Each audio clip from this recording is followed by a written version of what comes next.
Isang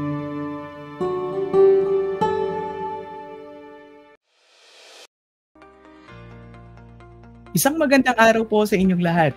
Ako po si Jello from the Knowledge Management and Information Systems Division ng DA Bureau of Agricultural Research at samahan po ninyo muli kami, kaisa ng aming mga kasamahan dito sa DA Bar at lahat ng aming mga kabalikat sa pagpapaunlad ng sektor ng agrikultura sa ating bansa. Welcome to this month's DA Bar Online Seminar Series.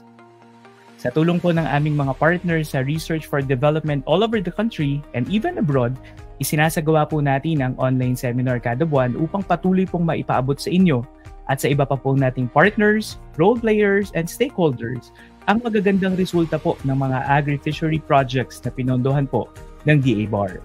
Sa pamamagitan nga rin po nito ay naitatampok natin ang mga teknolohiya at mga bagong kaalaman na makakatulong po sa ating mga magsasaka, mangingisda, agripreneurs, researchers, at iba pa.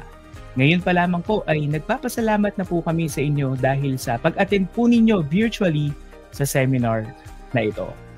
At dahil po napapanood tayo sa buong kapuluan ng Pilipinas via live stream po ng aming FB page, basahin naman po natin muna siguro yung mga mainit na pagbati po from our friends, partners, viewers, and participants all over the country. Good morning. Good morning po. Watching from Dingalan, Aurora. Good morning, Sir Romel. Good AM po, Sir Matt and DA Bar. So that's from Paris. I hope I read it right. Ayan, isang mainit din pong pagbati from DARFO3 kay Sir Jim Bugos. Good morning, watching from Cabaca, North Cotabato. That's from Sir Yurick Guerrero. Ayan, so magandang umaga po sa inyong lahat. So muli po, pakishare naman po yung link or yung live stream po ng seminar na ito para madagdagan pa po tayo at mas marami pa tayong makasama na sabay matuto ngayong umaga. At dahil maulan nga po dito sa Quezon City at marahil sa ibang lugar din ng Pilipinas sa mga nakalipas na araw ay siguro pare-pareho tayong mapapaisip na masarap umigop ng masarap at mainit na sabaw ng tinolang manok. At syempre, kapag masarap na tinolang manok ang usapan, walang tatalo sa native na manok. Ilan lamang yan sa masasarap na putahe na ginagamitan po ng native chicken. At sa amin nga pong pag-ikot sa iba't ibang sulok ng Pilipinas ay nasaksihan din po namin na marami po tayong mga kapatid na nag-aalaga ng ganitong uri ng manok. At ayon nga sa kanila, maliban sa mas mababa nga yung production ko sa pag-aalaga ng native chicken, ay iba pa rin daw yung lasa at saka yung linamnam ng karne at ng itlog nito. Ngayong umaga, pag-usapan po natin ang isa sa mga matagumpay na proyekto po natin at ng ating partner implementing agency, ang Bureau of Animal Industry National Swine and Poultry Research and Development Center na tumutok po sa pag-develop ng mga breeder farms ng 3 breeds ng native chicken para magkaroon po ng maganda at sustainable na supply ng karne at itlog nito. Pero bago ko po ipakilala or tawagin ang ating mahusay na researcher at partner, pakipindot naman po ang mga heart and like emojis para sabay-sabay po nating i-welcome ang ating magaling na researcher at R4D partner from the Bureau of Animal Industry National Swine and Poultry Research and Development Center, si Sir Matt San Agustin. Hello, Sir Matt. Good morning po. Angelo, magandang umaga po. Ayun, sir. Magandang umaga, sir. Maliban sa tinolang manok, ano yung paborito mo pang luto ng native chicken?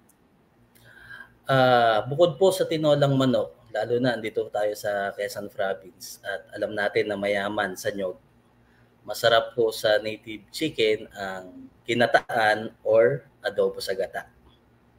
Aga natin magutom. Sige sir, bago tayo tuloy ang magutom at maaga pa para sa pananghalian, talakayin na po natin yung naging successful po na project natin. The virtual stage po is all yours. Thank you, Sir Matt. Okay, good morning po. So, share ko po sa inyo yung naging proyekto natin. Katulong po ang Bureau of Agricultural Research. Ito po ay development of breeder farms for Philippine native chicken na ang ginamit po namin dito na native chicken is yung Parawakan, Banaba, and Huluano for meat and egg production. Although alam naman natin talaga native chicken natin is dual purpose, no po. What are native animals? So, actually, hindi lang naman native chicken ang meron tayo. Medyo marami-rami tayong native animals dito sa Pilipinas. Ayon po dun sa PNAD or nung Philippine Native Animal Development ng 2011, yung mga animals daw po na involved sa indiscriminate breeding between domesticated wild animals and exotic breeds that were introduced in the country a long time ago. So, yung native animals natin, nagkameron ng mga hindi inaasahang pagbibreed dahil sa mga unang panahon, meron tayong tinatawag na barter policy.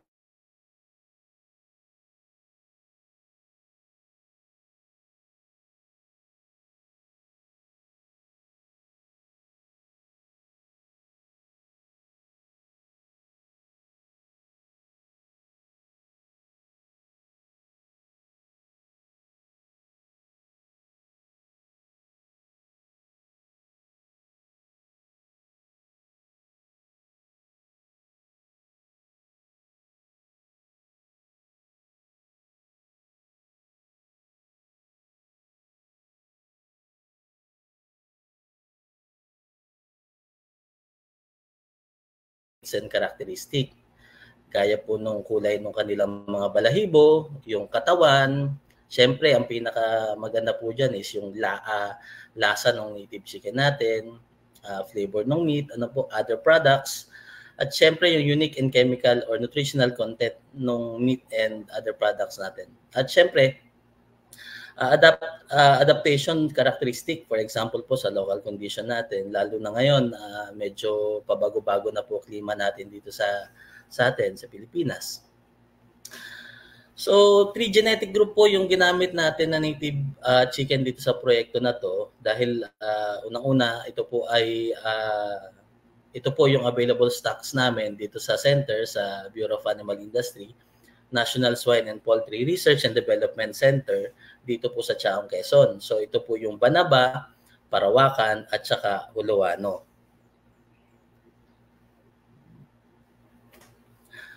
Ayon po sa Philippine Statistic Authority, the total chicken po natin is 202.82 million birds noong 2023.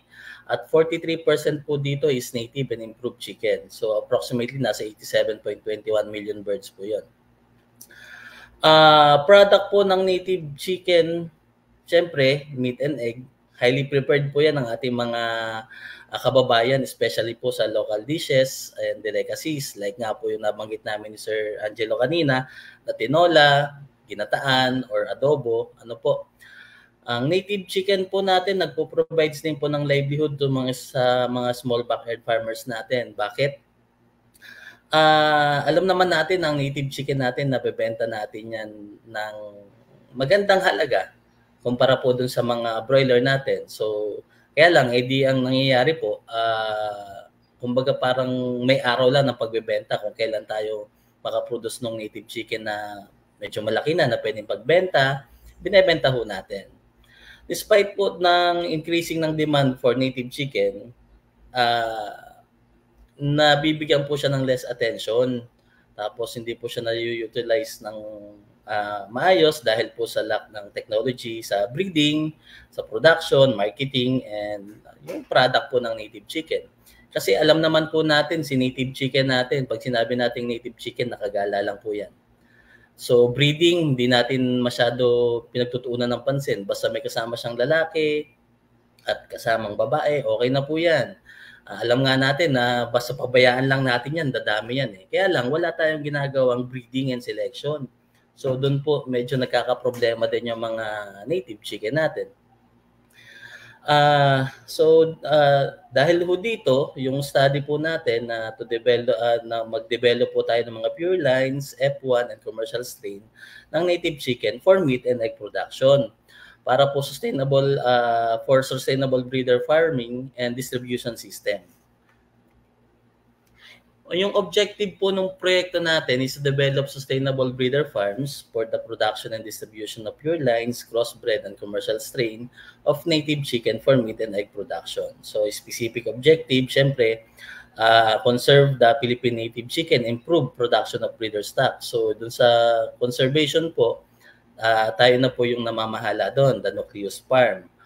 Evaluate the production and performance po ng mga purebred, ng F1s, Parawakan, Banabayan, Huluano, sa Nucleus at saka sa Multiplier Farm. So evaluate din po the production ng performance of test na cross for commercial backyard farms of native chicken. Nag-conduct din po tayo ng training sa breeding, selection, strategies including the production aspect for farmers. Conducted din po yung cost and return calculation of different production systems. So nag-try po tayo dito sa Nucleus Farm kung lalagyan natin ng presyo yung native chicken natin, magkano yung magiging cost natin at magkano yung magiging kita natin. At ganoon din po sa Multiplier Farm, nag cost and return analysis calculation din po tayo. So bakit nga ba tayo mag-aalaga ng native chicken? Bakit ba natin pinopromote si native chicken? So number one po dyan, yung potential ng native chicken natin, food security talaga. Additional livelihood to approximately 2.5 million families natin. Ang kagandahan sa native chicken po natin, pwede natin siyang ibenta ng live chicken with higher price po na 150 to 200 per head, approximately 900 to 1.2 kilogram. So, yung iba ho, yung live chicken na binebenta natin, talaga, kadalasan ho, ang bentahan niyan, nag-average po ng 150 to 180 per kilo sa buhay. So, dun sa mga mga trading po natin or yung selling po dun sa mga consumer natin, nagre-range na po siya ng 250 to 300 per head. So medyo mataas po yung presyo ng native chicken natin. Good source po ng quality protein, meat and egg. Low fat po siya, 3.66% versus po dun sa 7.53% dun sa commercial natin. Ayan po yun kay Kasiple noong 2012. The protein naman po mas mataas, 26.30% versus po sa 22%. Ayun po yan kay Kasiple noong 2012. Unique taste and flavor po. May free amino acids siya like aspartic acid and glutamic acid. So, kaya pala sobrang lasa ng mga native chicken po natin.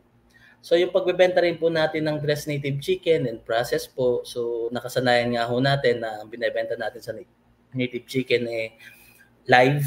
Pero, dun po sa mga nasa syudad, lalo na sa Metro Manila, mas gusto ho nila yung dress na kasi wala na silang panahon para magkatay pa ng native chicken. Ang problema lang natin, the supply.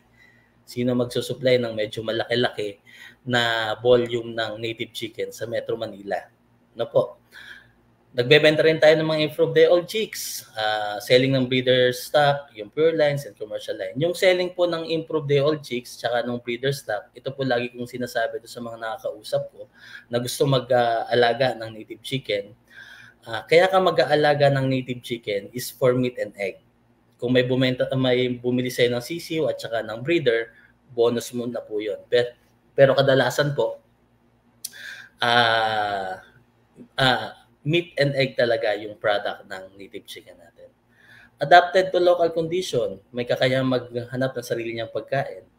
Ability to utilize farm byproducts, low inputs, resilience to climate change. So ganyan po kaganda alagaan ng native chicken natin.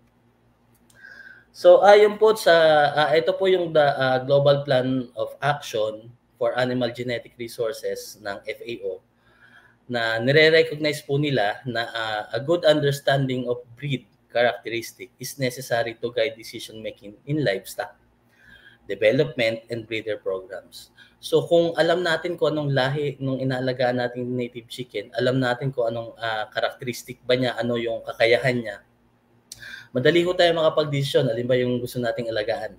Gaya po sa tatlong nandito na pinakikita natin, Banaba, Parawakan, and Huluano. Mga pure lines po yan.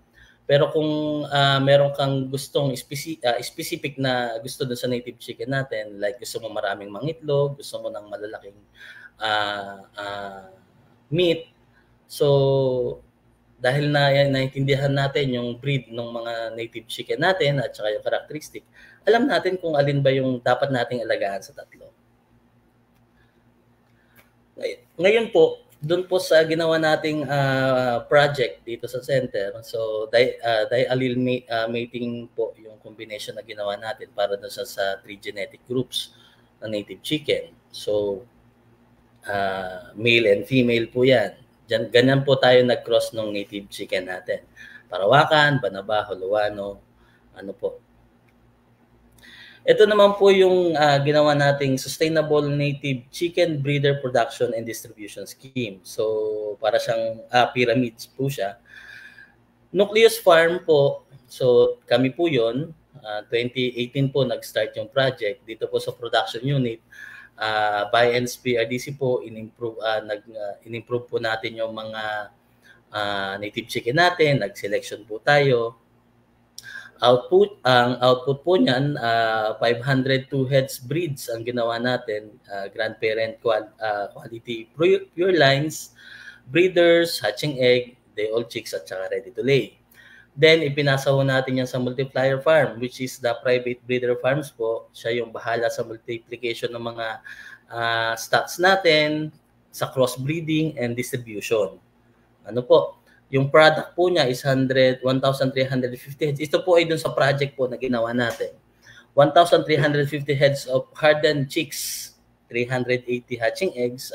Then sinuportahan po natin sila ng, kumbaga, hanggang sa makapag-produce sila, tayo po ay nakaalalay po sa kanila. So ang nasa kanila po is the parental stock, yung F1s natin, hatching egg, day old chicks, ready to lay, ano po, at meat and egg.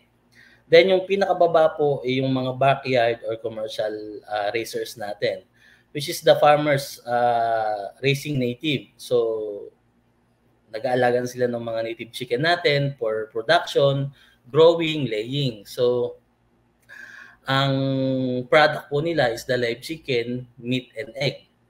Ano po? So ito po yung hinahangad natin na distribution scheme para dun sa mga farmers natin. Kailangan ho talaga natin ng multiplier farms kasi kung ang nucleus po kasi natin is nandito sa Chaong at ang sako po natin is buong Pilipinas. So kailangan natin na meron tayong multiplier farm sa Visayas, sa Mindanao, dito sa Luzon, para mas mapaganda po natin o ma-improve pa rin natin yung mga native chicken natin. Ito po yung Banaba natin na native chicken na ginamit natin po sa project. So black po yung plumage color with red feather markings po sa neck. Single comb po sila, orange to black shank yung paa po. Nag-age po niya nung first lay is 25 weeks. Egg production po niya, percentage sa loob po ng 78 weeks is 55.07%. Number of eggs po in 78 weeks of age, 201. Average egg weight po niya is 46 grams. So yung male po natin is 1.2, yung female natin is 1.1 kilogram. At 16 weeks po yan. Ito naman po yung parawakan natin. Yung lalaki po, kalimitan talaga, black yung kulay niya. May red feather po siya sa neck din. Yung female po is plain black po siya. Yung kanilang mga palong po is pea-comb. Ano po, with white to gray shanks. Same po nung natin, nung Banaba, nag-egg po siya. First lay po ng egg niya is 25 weeks. Pagdating po sa egg production, mas mababa po siya. So 39.45% lang po. Number of eggs po sa loob ng 78 weeks is 144 eggs. Average po ng egg ng parawakan natin is 46 grams. So pagdating naman po doon sa timbang, 1.341 po yung lalaki at 1 kilo po yung babae. Ito naman po yung ating Huluano. So, yung Banaba po galing Batangas, yung Parawakan galing Palawan, at itong Huluano galing Mindanao po or Basilan. Kalimitan pula po yung kulay ng mga native yung mga Huluano natin at saka po ito'y halos kamukha rin ng ating Parawakan. Peacock din po siya. So, same lang po doon sa Parawakan at Banaba. Ang first lay po nila ng egg is 25 weeks. Pagdating po sa production naman po ng egg in 78 weeks po is 32.05% lang po. Number of eggs po in 78 weeks po is 117. So sa tatlong breed po natin na nandito na pure line, pinakamababa po mangitlog yung mga Huluano natin. Medyo mabigat ng konti, 47 grams po yung itlog. Pero pagdating po sa laki or bigat ng mga native chicken natin, Huluano yung pinakamalaki, which is 1.388 and 1.209 kilogram. Ngayon po, dito sa project, sabi nga natin, nag-cross po tayo ng mga native chicken natin. Andiyan po yung egg number niya ng 40, 52 at 78 weeks. Ito po ay kinuha natin dito sa Nucleus Farm. So yung Banaba natin, doon sa pure breeds po, yung Banaba natin yung pinakamataas, which is 201 sa 72 weeks po. 201 po, yung pong sumunod is Parawakan, 144. Yung Huluano is 117. Pagdating naman po doon sa F1 crosses natin, which is yung Banaba yung male and Huluano yung female, nag-201 din po siya. Tapos yung Banaba yung male, Parawakan yung female, nag-253 eggs po siya. Then Huluano cross Parawakan is 186. Dito nakikita natin na medyo nag-improve na yung pagdating sa egg production po nung ma-cross natin. Ngayon, meron po tayong reciprocal crosses. So, binaliktad lang natin yung Huluano, yung lalaki, Banaba yung babae, nag-160 eggs po siya. Then Parawakan lalaki, Parawakan Banaba babae, 231 eggs. Parawakan at Huluano is 131 eggs. So, ang recommendation po natin dyan, bakit ang pinili namin is Parawakan Banaba to produce F1 native chicken egg production? Mas malaki yung, kung makikita natin dito, mas mataas yung production ng Banaba Parawakan. No po. So dito, ang naging conclusion po natin dito, makikita po natin na sa pure lines, Banaba yung pinakamaraming mangitlog. So kung yun lang po yung pinaka-practical na naging isip namin dito. Kung gagamit tayo ng Parawakan na babae, i-cross natin sa lalaki na Banaba, medyo konti yung mapoproduce nating itlog doon kasi yung Parawakan natin na pure is 144 eggs lang pero doon sa Banaba natin is 201. So, kaya ang nakuha naming female line for egg production is Parawakan Banaba. Ngayon, pang terminal cross natin na rooster is Huluano. So, Huluano na lalaki, cross natin doon sa babae na F1 na cross nung Parawakan at Banaba for meat egg production naman. Ano po? Ito po yung Parawakan Banaba cross. So, same lang. Nag-lay po siya ng 25 weeks o ng lay po niya. 63.29% po yung naging egg production niya. So, medyo mas mataas na po yan kaysa dun sa mga pure lines. 78 weeks po, 231. Ito lang yung naging natin. Medyo bumaba yung timbang ng mga eggs natin, which is 43 grams. Pero, sa native chicken po kasi, hindi uso yung pag nagbebenta tayo ng itlog ng native chicken is sinosorting natin. Small, medium, large, peewee. Sa native chicken ho natin, hindi po nagmamatter yon. Basta itlog siya ng native chicken, nabebenta po siya in mga 8 to 10 pesos per piece. Ano po?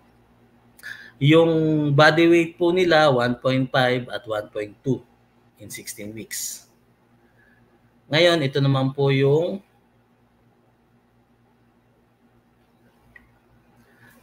hulo, cross natin sa Parawakan Banaba. So, sabi nga natin, pang-meat na po siya. Ang body weight po niya at 16 weeks, yung mga male is 1.538, yung female is 1.091. So, ang suggestion po namin dito, kung mag-aalaga ka for meat and egg, kasi sabi nga natin is dual purpose, basta gumamit ka ng pure na Huluano, gumamit ka ng F1 na Parawakan Banaba Cross. So kapag pinag-mate mo po sila, kung gusto mo ng meat, pisain mo lang yung itlog. Kung gusto mo egg, huwag mo munang pisain yung itlog. Pero lahat ng mapipisa mo na itlog doon, lahat po yun pangkatay natin. So dressing percentage po with giblets, with lamang loob is 8.25%. Without giblets po is 74.99%. So medyo mataas po yung dressing percentage po nila. Ngayon, ba't ba tayo mag-aalaga ng native chicken? Ano po? Bakit pa lagi niya yung pinopromote? Punta lang ako ng palengke, makakabili naman ako ng manok. Mas mura pa. Ano po? Pero ito po, dahil nga ito yung ang nakikita ho natin dito, bakit ba tayo mag-aalaga ng native chicken? Siyempre, yung meat and egg. Number 1 po talaga is on consumption for food security. Marami ho tayong mga backyard farmer or raiser na nag-aalaga ng pailan-ilan na native chicken. May 10, 5. Ang kagandahan ho kasi dyan, kapag meron silang alagang native chicken, together po nung kanilang mga crops na itinatanim, laging sinasabi nila pag wala silang may ulam, nakahain, tinolang manok. Ano po? So, doon pa lang, meron silang pagkain. Yung ihahalo mo doon sa manok mo, nandun na rin sa bakuran mo.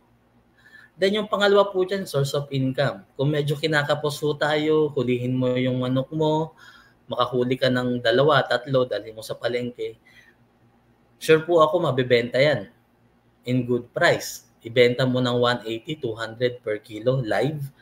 Hindi ka masisiro dyan. Mabilis yung mabibili yan. At yung pangatlo po, for greeting visitors. Mga biglang bisitang dumarating. Ito, other purpose po, ba't tayo mag-aalaga ng native chicken? So, adaptability to local condition. Siyempre, matibay sa sakit, may kakayang maghanap ng sariling pagkain. Kukunti yung gastos natin. Na-improve pa yung fertility kasi alam naman natin ngayon na yung mga dumi o ipot ng manok natin is ginagawa natin pataba sa lupa. Madali silang alagaan. Ano po? Napakadaling alagaan ng native chicken. Kasi kung tutuusin po, native chicken natin,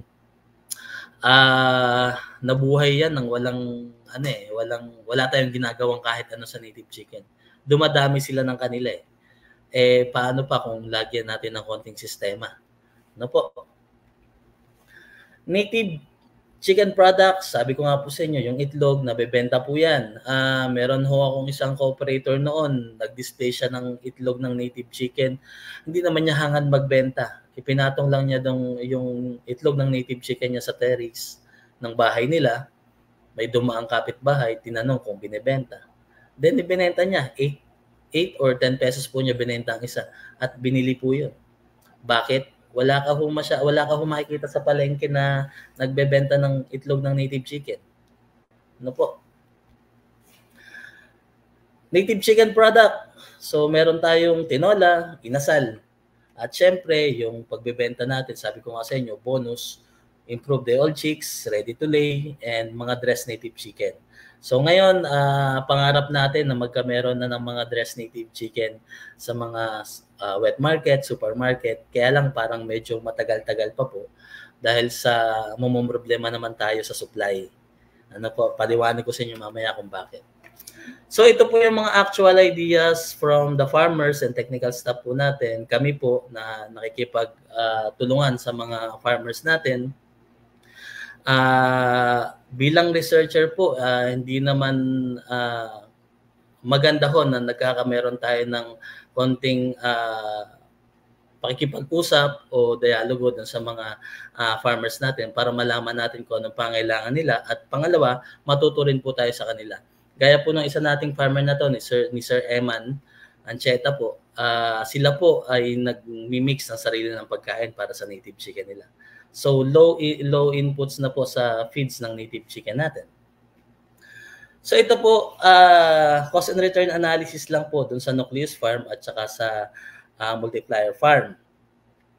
Dun sa Nucleus Farm po, ito po ay kinompute natin sa 50 heads na inahin, at 10 na lalaki. So makikita nyo ho dito, doon na lang tayo sa pinakamaba, rate of return of capital, 302.71. Di man ho kapani-paniwala, pero masasabi ko kung ito ay totoo dahil ito ay tinanong namin sa Multiplier Farm natin. Doon po sa Nucleus Farm, ang nilagay po natin na average egg production ng ating native chicken is 250 per hen po, per year. Doon naman sa Multiplier Farm, nilagay natin 150. Bakit? Kasi pagdating sa Multiplier Farm at Nucleus, nagkakaiba tayo ng management tsaka feeds na binibigay. Si Multiplier Farm, nagmimix ng sarili niyang feeds para mas makamura o mapababa niya yung presyo ng feeds niya. Si Nucleus Farm, dahil research center to, so ang ginagamit natin is commercially available feeds, which is para doon sa mga commercial chicken natin, yung mga layers, broilers, kaya medyo mataas-taas yung production ng mga inahin natin dito. So dito po sa cost and return na to, kahit kami nung una hindi makapaniwala, nakikita pala sa pag-aalaga talaga ng native chicken kung lalagyan natin ng konting sistema at makakakuha tayo ng magandang market o client. So conclusion natin, body weight po at 16 weeks old, yung pure na parawakan po yung pinakamataas, which is body weight and low FCR. The F1 po, huluan ng parawakan, is yung pinakamabigat na body weight sa F1. Then doon po sa may terminal cross na tayo or triple cross po, has the highest dressing percentage with and without kidlets. Number of egg number po at 78 weeks, pure Banaba po, the highest egg number is 201, followed by Parawakan. The F1 po natin, Parawakan Banaba, is the highest egg number is 253, followed by Parawakan Banaba, 231 eggs. So recommendation natin, gamitin natin is male na Parawakan, cross natin sa Banaba para mag-produce tayo ng F1 for egg production. Then i-cross natin yung Parawakan Banaba sa Huluano para makaproduce naman tayo ng meat ng native chicken. Crossbreeding will provide significant increase in egg and meat production of native chicken. So hindi pala natin kailangan i-cross siya sa mga imported strain natin or breeds. Kasi doon pa lang sa mga native chicken natin, nakikita na natin yung improvement ng native chicken natin Further studies on nutrition to maximize breed potential, continuous genetic improvement and commercialization of pure lines native chicken, Parawakan, Banaba, and Huluano. So, kaya nagtap po tayo ng mga breeder farms. Si breeder farms, nagme-maintain din po sila ng mga purebreds natin. Some photo documentation lang po dun sa project, Sir Edwin po dito sa Chaong, Quezon. Si Sir Tom Abellar sa Candelaria, Quezon, at yung sa Padre Garcia. Meron din po tayo sa Nucleus Farm. So, selection, naglalagay tayo ng ID or identification sa native chicken natin, vaccination, and weighing po para makuha natin yung tamang laki ng mga native chicken natin. Then, doon naman po sa mga multiplier farm. So, nagtimbang din po tayo dyan. Nagkatay din tayo ng mga native chicken natin sa mga multiplier farms natin. Ito po ay sa Cavite. Ito naman po, meron tayong ginawa sa UPLB, sa sa Dolores, Quezon at saka sa Candelaria, Quezon. Some weighing po, tapos yung konting tulong natin sa mga multiplier farm po natin na identify. Ito po si Sir Edwin Mendoza. Siya po ngayon ay nagbi-breed ng pure na Parawakan. Ang sabi po niya, ang pag-aalaga ng native animals ay source of pride natin. Dahil native sa atin at sariling atin. Ang native animals ay very resilient, matibay sa sakit at pwedeng alagaan using a simple system at simple feeding. So, ayon po sa kanya yan. At meron din po tayo dito si Sir Tom Abellar, ng native chicken raiser natin, multiplier farm din po natin. Retired police officer raising native chicken to contribute to the community food security. A few years after he started po sa pag-aalaga ng native chicken, meron pong nakakilala sa kanya at nag-order sa kanya ng 700 native chicken dress every week. Pero ang sabi nga po niya, hindi niya kakayaning mag-isa kung ganun karami kung every week yung magiging pagbebenta niya ng native chicken. So yun lang po, maraming salamat. Ang kasama ko namin sa proyektong ito ay si Doc Rene Santiago, na aking pong boss, si Ma'am Karen Villarreal, ako po, Matt San Agustin, Giovanni Sarmiento at Jimmy Cipres po. Kami po ay under ng Bureau of Animal Industry, National Swine and Poultry Research and Development Center dito po sa Chaong, Quezon. At ang katulong ho namin dito para maisakatuparan tong proyektong nito ay ang Bureau of Agricultural Research. Marami pong salamat. Ayan, maraming salamat po, Sir Matt. So, may I invite our viewers and the participants, i-hit naman natin yung applause, yung like or yung heart emojis para pasalamatan ng ating magaling na resource speaker, researcher at R4D partner, si Sir Matt. Of course, kasama din po yung buong team nila, Doc Rene, who's actually behind the successful project. Maraming salamat, Sir Matt.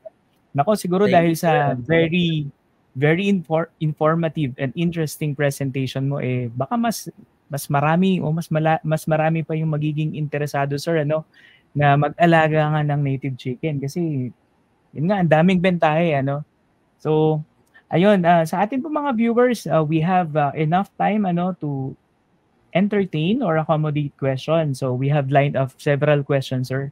So kung ready ka na po ay let's answer each question po na sinend ng ating mga viewers. Sige, sir. Okay. Ayan. So ito yung unang tanong natin is from Sir John Ray Alabata. Sir, paano nga ba malalaman? Most especially siguro sir, yung mga small scale na mga nag-aalaga ng native chicken. Paano nila malalaman yung purity, kung kailan pure yung at least yung 3 genetic groups ng native chicken po na i-present mo kanina? At ano yung indication na maganda yung pagkaka-crossbreed o maganda yung at least yung manok na meron sila? Ayun, napakagandang tanong, sir.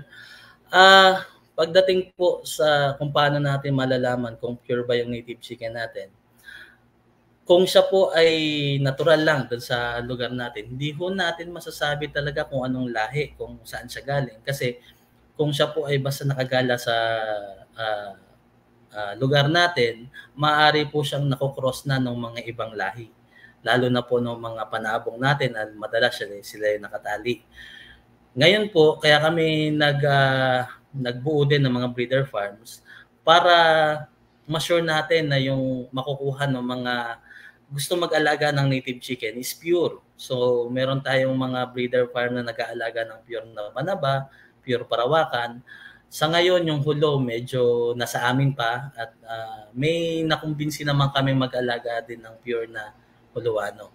So, kapag po nasa or nakagala na natural sa atin, medyo mahirap ay identify kung pure na native ba to or hindi na, kasi hindi natin alam kung ano ba yung naging breeding kung ano ba yung breeding na ginawa or nagawa. Ano po? Yun po, sir.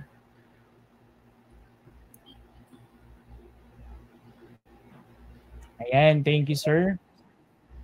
So sana ay nasagot natin yung tanong ni Sir John Ray, ano. So ngayon ay magiging very particular na rin yung ating mga native chicken raisers na wag basta-basta i-breed, ano, hindi enough at Yes. hindi maganda na kung ano lang yung available diyan ay hayaan mo lang silang magdumami and then eventually magtataka kung bakit parang hindi maganda yung quality ng meat or ng egg, ano. So with this presentation mo, Sir Matt, and with the R4D project na pinagtuwangan po ng ating mga ahensya ay at least meron na tayong generated knowledge, ano, na hindi pala maganda basta-basta na paghaluin. At kung paghahaluin, yung with your recommendation a while ago, ay ito yung dapat na magandang ipag-crossbreed para mas gumanda yung quality ng both meat and egg. And that leads me, sir, to the next question that we have here. Siyempre, ito pong seminar natin, sir, this is not only attended or participated ng mga farmers. We have a lot of researchers din, ano, all over the country. Yung ating pong mga kaibigan all over the country sa mga RFOs. So kanina, sir, you have presented na may specific na genetic group ng Pure Line na maganda for egg, for example. Banaba yata po ito, no, if I remember it right.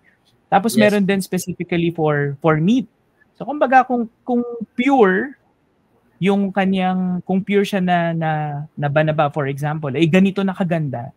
Ang tanong, sir, ay kailan ba maganda na i-conserve na lang na pure siya? At kailan maganda and what are the factors, what could be the reasons kung bakit kailangan natin i-consider yung pagko-crossbreed, eventually taking the recommendation po that you have presented a while ago? Thank you, sir.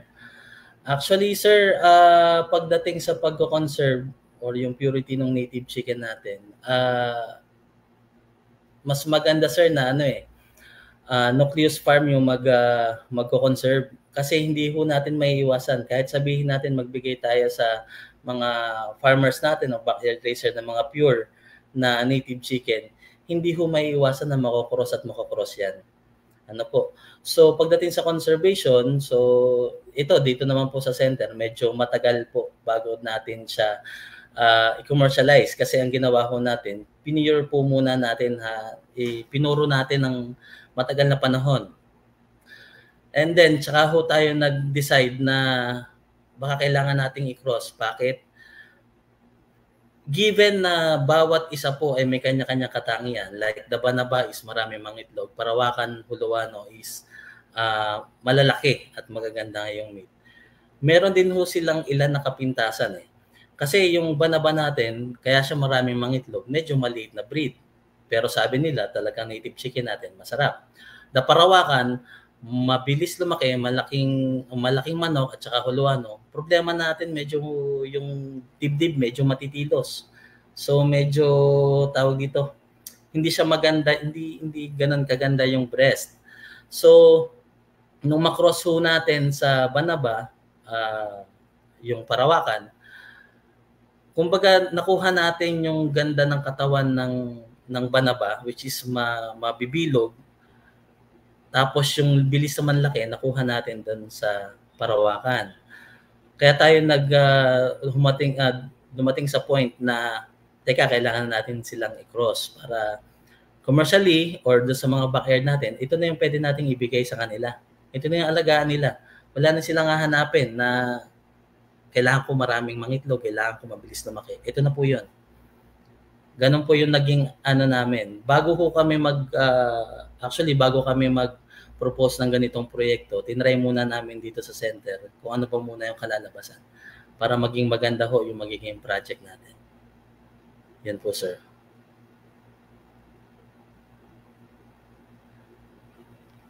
Ayan, thank you so much, sir. Naku, ang dami po natin tanong. This only proves na very interested po ang ating mga viewers and participants. Let's have this next question, sir. Kanina kasi, sir, you made mention na yung farmer cooperator nyo po yata sa project ay they came up with a diet or parang specific na patuka or pakain po sa native chicken. So in connection to that, sir, maybe ito rin yung tanong nung marami sa ating mga viewers. Ito po bang native chicken, either yung pure line or yung crossbred na line ay pare-parehas ba silang pwedeng gawing free range So that's number one maybe. Secondly, pare-pares kaya pwedeng forage yung ipakain sa kanila o yung mga common na halaman na nabanggit po natin kanina na normally kinakain ng ganitong uri ng manok. And may mare-recommend po ba daw kayo, sir, na feeding management system na pwedeng i-adopt ng mga gustong mag-try ng ganitong uri ng pagpapalaki ng mga native chicken, sir? Thank you, sir. Pakagandang tanong yan. Kahit kami nagpapaisip din dyan. Kaya nakalagay sa recommendation po namin yan na magkameron ng project about nutrition naman. Kasi ang key to success sa pag-aalaga talaga ng native chicken or native animals, ang lagi namin kinoconsider is 4 na bagay, which is the breeds, nutrition, management, and health. So sa breeds, meron na tayo na pwedeng alagaan. Tinatanong natin, pwede bang i-free range yan? Pwede bang pakainin ng forage? Yes, pwede po. Pwede siya. Dahil yun po yung natural na habitat po nila. Pagdating po sa feeding, bago magbigay ng magandang production yung native chicken natin, kailangan medyo maganda rin yung nutrients na makukuha nila. So forage, anong makukuha natin sa mga forages? Kung meron tayong trichantera, meron tayong protina, di po ba? Kung ibang damo or prutas, meron tayong vitamins. Sa lupa, makakuha tayo ng minerals. Anong kulang? Carbohydrates. So, alam naman natin na yun yung sa source of energy nakakatulong para mas mabilis yung paglaki ng mga native chicken natin. So, ang ibig ko lang sabihin ho dito, para din po tayo, kailangan ng native chicken ng kanin at ulam para lumaki, para gumanda yung pangingitlog po nila. So, yung farmers ho natin na nabanggit ko sa inyo kanina sa cost and return natin, bakit mas mataas yung production ng nucleus kumpara sa multiplier farm? Si nucleus, ang binibigay nating feeds is commercially available, which is complete nutrients. Si multiplier farm, ang binigay niya is locally available. Gumamit siya ng pinlid. Natanong po natin yung farmers natin na to, gumamit siya ng pinlid, gumamit siya ng darak, gumamit siya ng nyog, dahil sabi niya, mura yung nyog ng panahon na yon. So sa halip na ibenta niya, ginawa nila niyang feeds, kinakayod po niya. Trigo, puro raw materials po yung binibili nila at siya na yung nagmi-mix at ibinibigay niya to para sa mga growers nila at saka sa breeders. So kaya yung naging production niya, sa halip na maabot niya yung maximum potential na nasa 200 plus eggs per year, inabot lang niya is 150. So, para maging maganda talaga yung sa pag-aalaga natin native chicken, hindi ho po pwede kasi na meron tayong magandang breed pero hindi naman natin bibigyan ng sapat na nutrisyon. Hindi natin bibigyan ng sapat na health or management. So, yung 4 ho na yon is yung key para maging successful tayo sa pag-aalaga ng native chicken. Isa man maalis doon, magkakameron talaga tayo ng problema. Ano po? Breeds, present, management, sabi nga natin, hindi ganun kahirap alagaan. Pero yung nutrition and health, yun po yung importante ngayon sa mga native chicken natin. Lalo na ho, na ang native chicken natin is sanay, lagi silang naka-range or nasa galaan. Yan po, sir. Ayan, thank you so much, Sir Matt. And with your answer, naku, baka mas marami pang, actually, dinadagsa po tayo ng tanong ngayon, both from the StreamYard at sa FB Live po natin. So, it's very important, with the result of the study, it's actually proven na, yun nga, na maganda na ito yung mga pure lines, yung mga crossbred lines, ganito yung pwedeng gawin para yun nga maganda yung quality ng meat at saka ng egg. But it's really important na take into consideration po ng ating mga farmers and mga chicken raisers na nutrition is another story. And maganda pong platform itong ating seminar kasi yun nga po we're also participated by a lot of researchers. So baka may mga ongoing researches na or pag-aaral regarding yun nga kung ano yung best na feeding management para yun nga ma-optimize yung quality ng meat tsaka ng egg ng native chicken. So Let's have another question. So sana okay ka pa, Sir Matt. Kaya pa po ba? Ayan, so we have this sharing actually. Baka kailangan niya ng validation from you, sir, being an expert. From Sir Yurick Guerrero. May tanong po ako, sir. Kasi nakagawian ko na yung mga hen ko, kapag makita ko na naglilimlim na, ay kinukuha at pinapaliguan ko with shampoo. Tapos, ina-isolate daw niya ng 10 to 15 days with unlimited patuka. After 2 weeks, masigla na ulit. Tsaka daw po niya binabalik sa rooster at inoobserbahan na kung mangingitlog agad after ilang araw. Tapos nilalagay niya sa incubator and then kino-collect niya yung itlog every 5 days. So siguro sir, Sir Yurick is asking kung okay ba yung ganitong practice. Sir Yurick, tama naman po yung ginagawa natin. Kung hindi natin balak magpalimlim, palimliman yung mga itlog sa native chicken natin. Tama po yun, paliguan natin yung mga inahin. Kumbaga ang ginagawa natin, kinukondisyon ulit yung mga native chicken natin. Doon naman po sa pag-iipon ng itlog, pwede po yan kung ilan yung alaga mong native chicken, pwede kang mag-collect every day. Problema lang dyan kung medyo nakagala yung native chicken mo, malayo. Kumbaga, ibig ko sabihin malaya siyang nakagala. Kapag kinolekta mo yung itlog araw-araw at di ka nagtitira, humahanap sila ng ibang itlogan.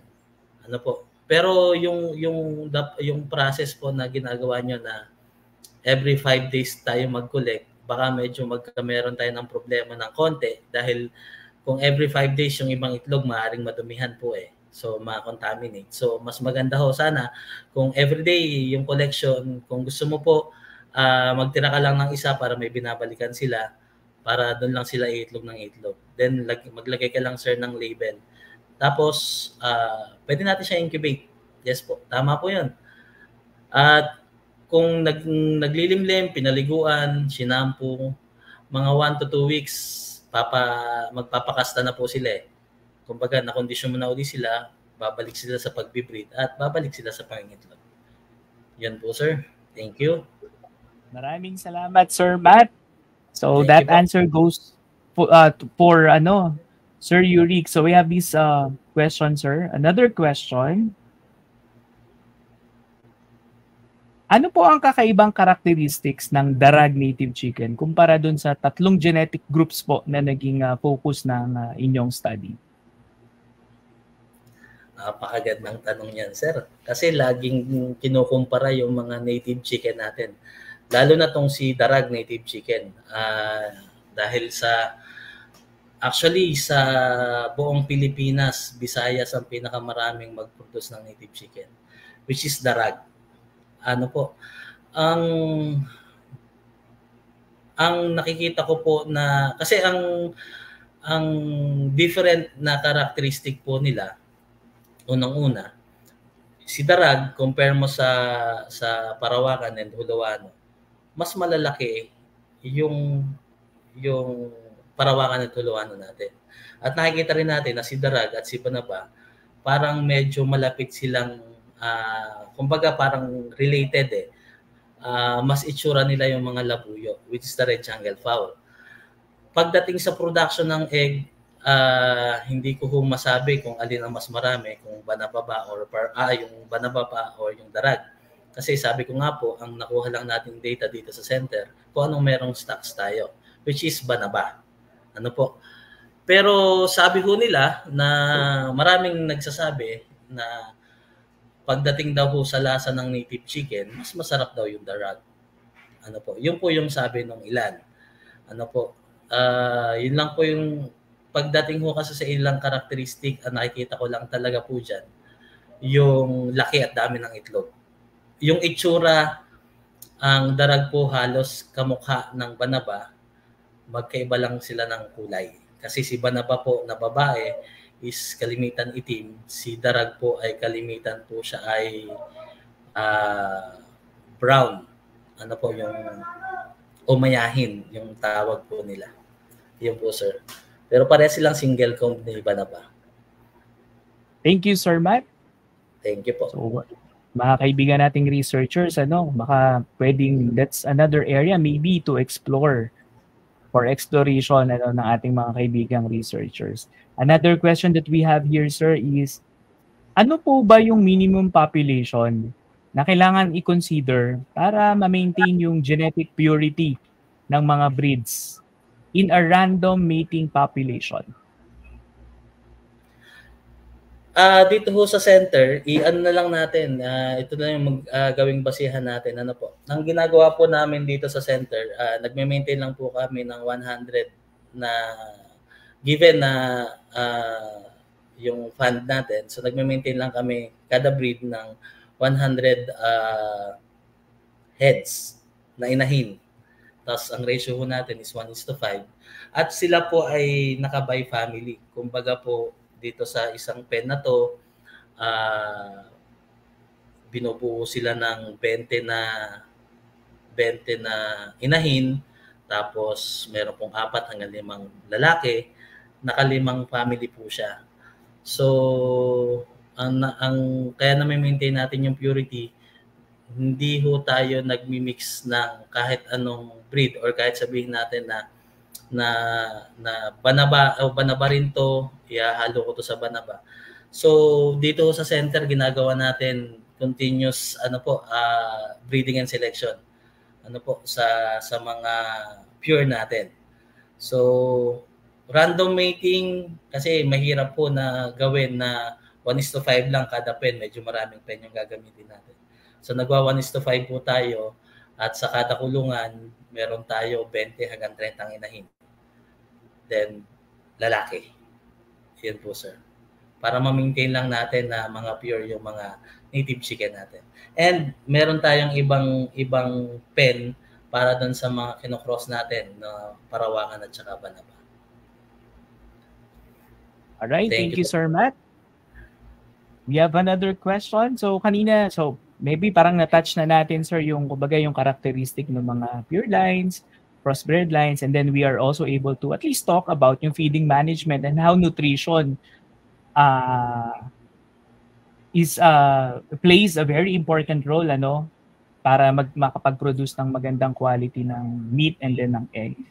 So this question is parang this is touching yung kumbaga yung disease resiliency naman na mention din ng ating participant kanina. So bagamat sabi nga po natin kanina, sir, mas bihira po tamaan ng sakit yung native chicken kumpara doon sa mga commercially available na breeds. Ang tanong, sir, ay may pinagkaiba ba sa disease resiliency or resistance yung pure breed ng native chicken at saka ng crossbreed? Ano po kaya yung sakit na kailangan bantayan or i-take into consideration ng mga gustong mag-alaga ng native chicken? Thank you, sir.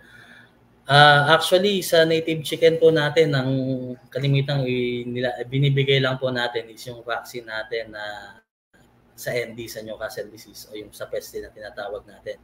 Nagbibigay ho tayo ng B1 para dun sa mga sisiw natin and Lasota po dun sa mga breeders natin. Yun lang po yung ibinibigay natin sa native chicken at siyempre biosecurity. Kasi unang-una po, hindi ho natin masabi na tayo ay AI free na. So may avian influenza pa rin po tayo. May bird flu pa rin po tayo na tinatawag. Kaya importante po yung biosecurity. Yung po yung talagang binabantayan natin na sakit. At saka po yung peste nga po natin na handy. Dahil po si Newcastle or yung peste ho natin na tinatawag, taon-taon ho siya dumadaan sa atin bago at pagkatapos magtagulan. So kaya kailangan natin magbakuna. Kung pagbibigay naman po ng mga antibiotics, depende po 'yan. Kung nakita tayo na merong medyo matamlay or parang maisipon yung mga manok natin, nagbibigay tayo ng antibiotics. Kung medyo namamayat yung ating mga manok, nagpupurga po tayo. So if necessary lang po. At kalimitan ang binibigay ng mga farmers natin na gamot para doon sa mga native chicken natin, like antibiotics, vitamins, nagbibigay sila ng mga herbal medicine natin. So na available lang dito sa atin. Kaya napakaganda po ng alagaan si native chicken kasi talagang hindi sila maselan. Ang nagiging problema number 1 talaga is the Newcastle disease. Kasi once na tinamaan ka ng peste at hindi ka nakapagbakuna, halos ubusin yung native chicken mo po. Yan po, sir. Ayan.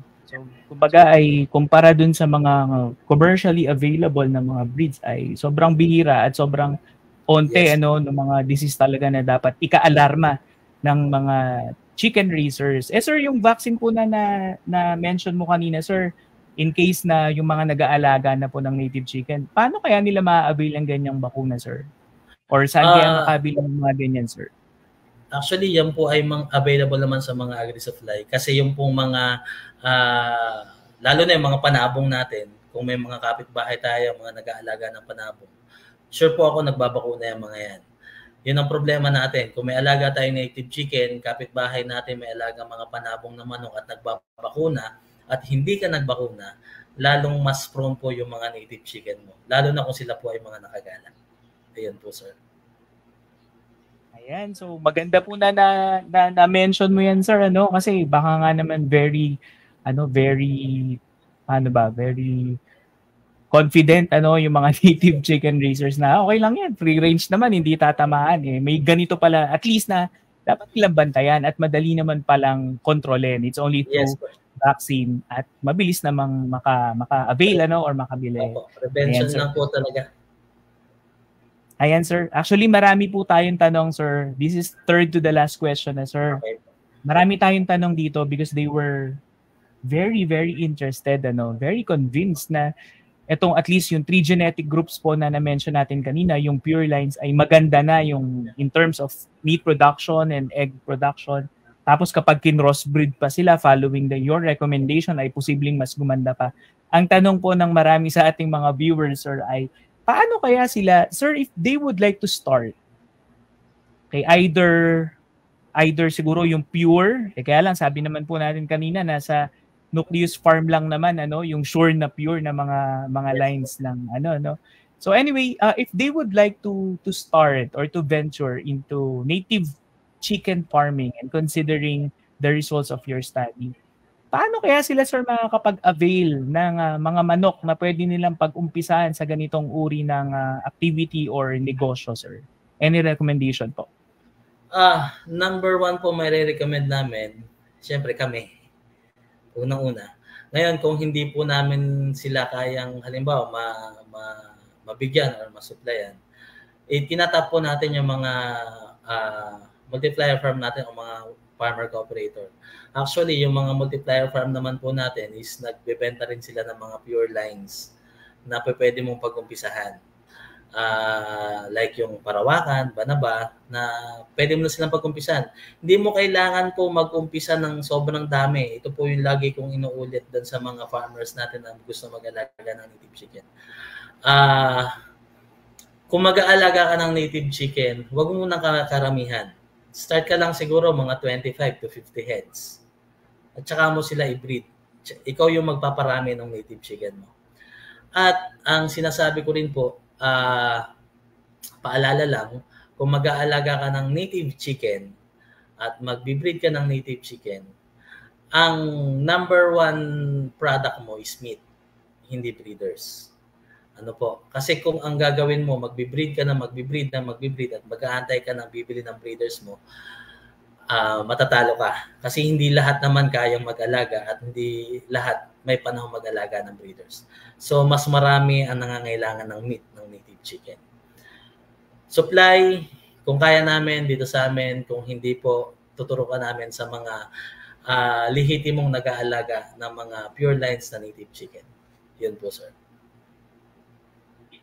Ayan, so na-address po natin yung queries ng napakaraming viewers natin kanina. Tatanong agad sila, sir, kung saan daw makakabili. So that means, nagkaroon sila, nag-spark up yung idea na mag-start na ganitong klase ng farming.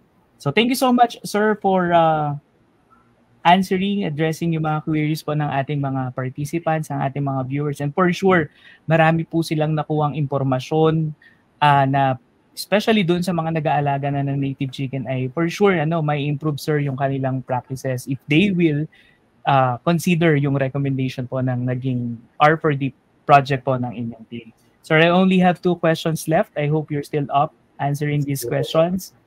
Sir, second to the last question, sir, ay ano po ang inyong message and message, sir, sa mga kapwa po ninyo researchers? Siguro hindi lang sa native chicken, in general na lang yung mga researchers. What would be your message to them, sir? Ito lang po yung masasabi ko sa mga kapwa researchers natin. Pagtulong-tulungan po natin na ma-improve natin yung mga native animals natin. Siguro panahon na po para bigyang pansin natin yung mga native animals natin. Nakikita po kasi for food security. Bakit? Native animals natin adapted na sa local condition natin. So improve lang natin yung performance nila through breeding naman and selection and through nutrition management. Kaya natin silang ma-improve. Hindi lang ho natin, siyempre, given na local native animals natin sa kanila, hindi natin, medyo malayo pa yung hangad natin na mahabol si commercial pagdating sa growth performance. Kasi alam naman natin si commercial is ilang days or ilang months sa ibang animals is pwede nang ibenta. So, yun lang po sa mga researcher natin, pagtulong-tulungan po natin yung pagpo-promote, pag-improve, mapaganda yung mga native animals po natin. Lagi po nating sinasabi, tangkilikin sana natin yung sarili natin para hindi po tayo mapag-iwanan. Maraming salamat, sir. Ayan, napakagandang mensahe naman, sir. Tama nga, paminsan we kept on looking for breeds, species na mas maganda yung trait. Paminsan nakakalimutan natin na may mga native animals, even native plants, native vegetables na in the first place, sila na talaga yung nakapag-adapt sa environment at sa iba pang factors na posibleng maka-apekto sa productivity. So that's really a very good message. Very inspiring, sir, for your co-researchers all around the country. Ngayon, sir, ito naman yung last na tanong, sir.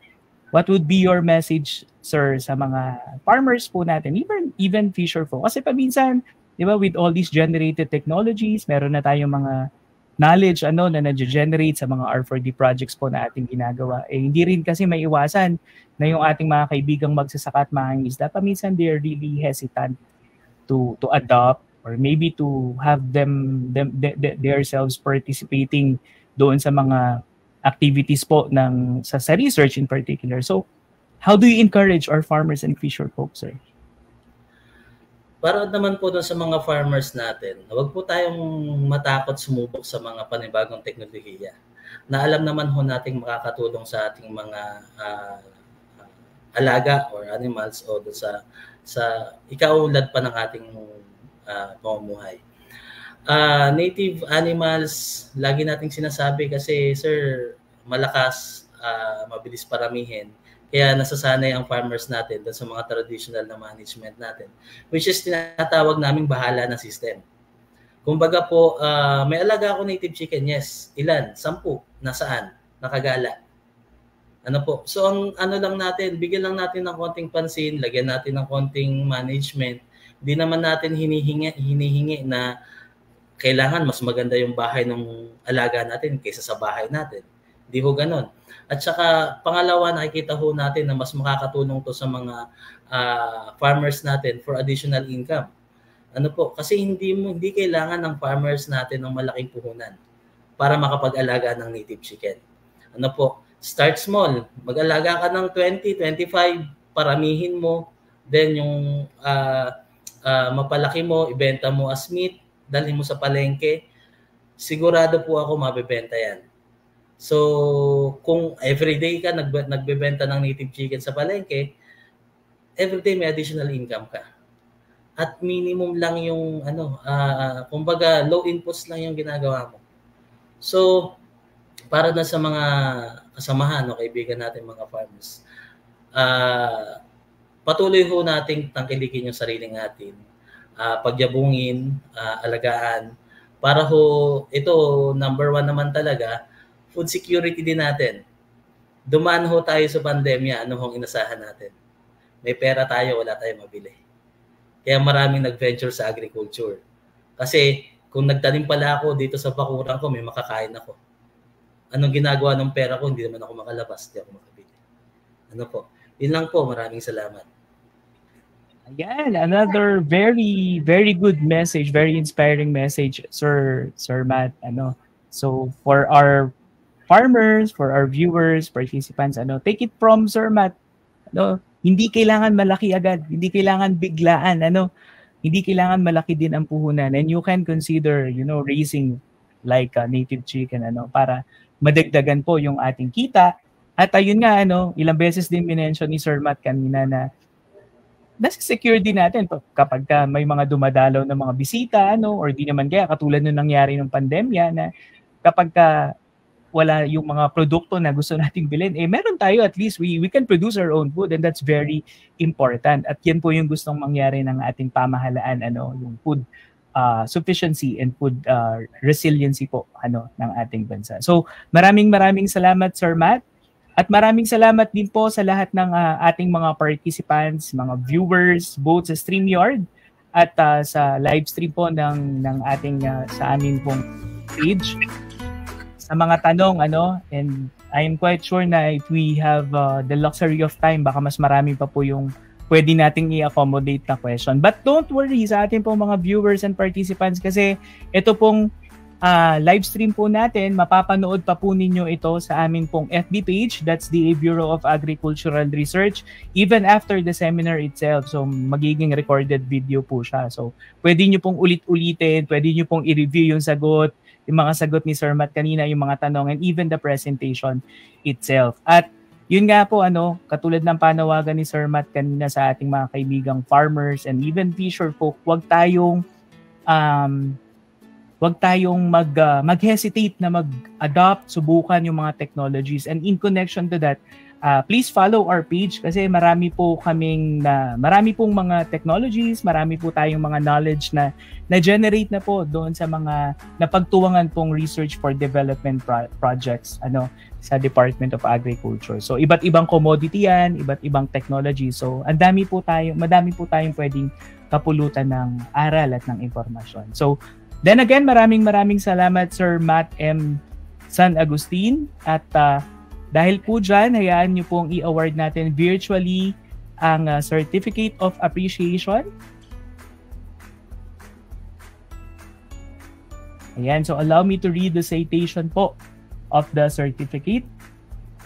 So the Department of Agriculture, Bureau of Agricultural Research awards this Certificate of Appreciation to Sir Matt M. San Agustin for sharing his invaluable knowledge during the DA-BAR online seminar titled Development of Breeder Farms of Philippine Native Chicken, Parawakan, Banaba, and Holowano for Meat and Egg Production. Held today, 28th of June 2024 via StreamYard and the DA-BAR's official Facebook page. This is given virtually today, 20th of June 2024 in Diliman, Quezon City. So we will be awarding or we'll be sending you, sir, the physical copy of this certificate as soon as we can. Maraming sir, salamat. Baka may mga gusto ka pong batiin or pasalamatan or i-acknowledge. Go ahead, sir. Maraming salamat, Sir Angelo. Maraming salamat sa DA-BAR para sa pagpondo sa napakagandang proyekto pong ito. At maraming salamat din po talaga sa inyo na naiparating natin sa mga kasamahan nating researcher, farmers na itong proyekto natin na merong ibubuga yung mga native animals natin pagdating sa livestock po natin. Maraming salamat, sir. Ayan, at on behalf of DA-BAR din po, pakipaabot ang aming mainit na pagbati at pasasalamat sa buong team po ng BAI.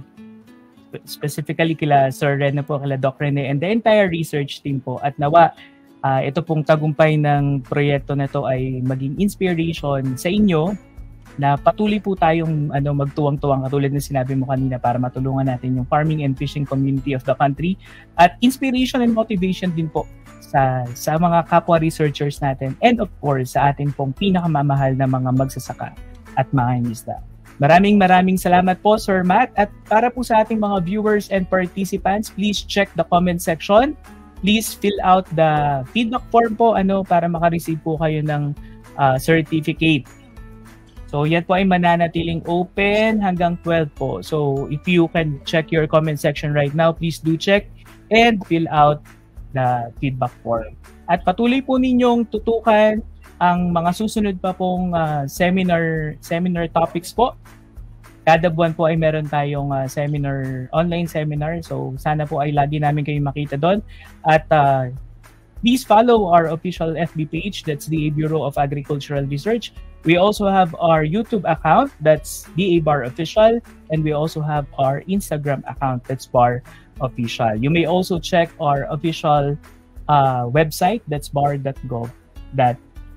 So muli, maraming salamat po sa inyong lahat. Sir Matt, maraming salamat. Pagbati, kudos at more powers po sa inyo at sa entire DA BAI, yung team po ninyo, sir. Maraming salamat. Sir. Thank you po. Thank you very Dito much. po nagtatapos ang ating seminar para sa buwan ng Hunyo. Patuloy po ninyong subaybayan ang mga susunod pang seminar na inihanda po namin para patuloy po nating maipalaganap ang mga impormasyon at iba't ibang teknolohiya na pare-parehas po natin pwedeng pakinabangan. Muli ako po si Jello. Maraming salamat and have a blessed day ahead. Thank you, Sir Matt. God bless.